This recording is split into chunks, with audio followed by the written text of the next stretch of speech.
PM Modi से मिले हरियाणा के सीएम नायब सिंह सैनी। दिल्ली में प्रधानमंत्री आवास पर की मुलाकात। सीएम सैनी के साथ अमित शाह, जेपी नड्डा, मनोहर लाल खट्टर भी प्रधानमंत्री आवास पहुंचे। 12 अक्टूबर को विजयदशमी के दिन हरियाणा की नई सरकार का शपथ ग्रहण समारोह संभव। प्रधानमंत्री से मुलाकात के बाद सीएम नायब सिंह सैनी ने कहा, पीएम मोदी की नीतियों की वजह से जीते, हरियाणा ने मोदी की नीतियों पर मुहर लगाई।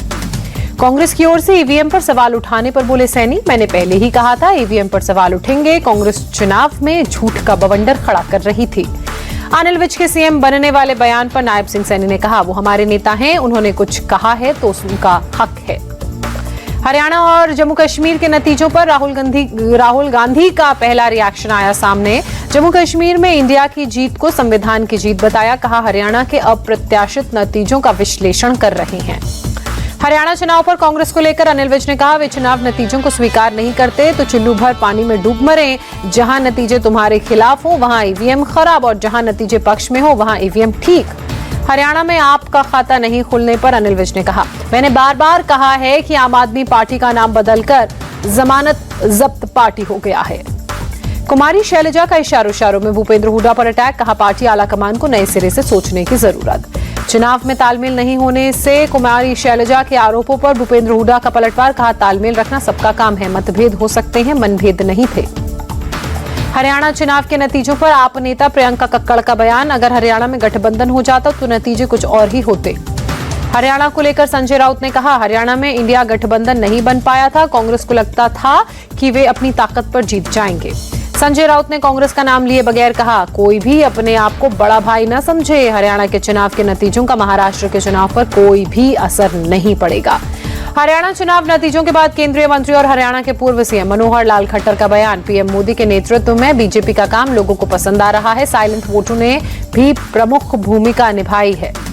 जम्मू कश्मीर में कल विधायक दल की बैठक। उमर अब्दुल्ला ने कहा, गठबंधन चुनेगा नेता, 2 दिन में सरकार बनाने का पेश करेंगे दावा।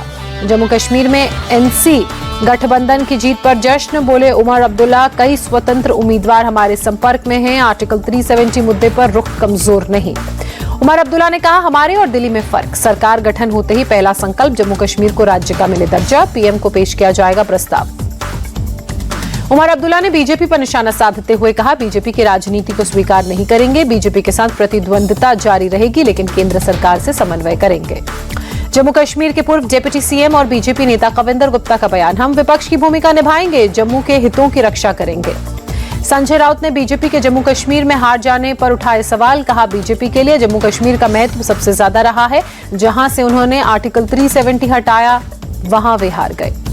जम्मू कश्मीर में आपका खाता खुलने पर कल डोडा जाएंगे केजरीवाल, धन्यवाद रैली को करेंगे संबोधित।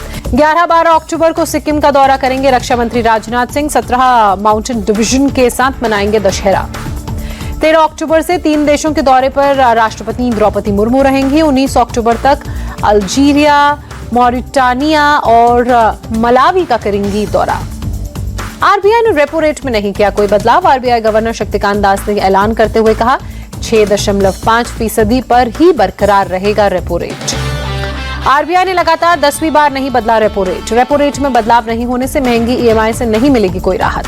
प्रयागराज के त्रिवेणी संगम पर दिखा साइबेरियन पक्षियों का जमावड़ा, पर्यटकों को आकर्षित कर रहे हैं साइबेरियन पक्षी।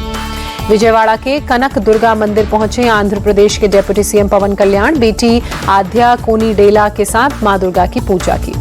इंदौर में गरबे में शामिल हुए मध्य प्रदेश के राज्यपाल मंगूभाई पटेल, लोगों के साथ डांडिया और गरबा खेला।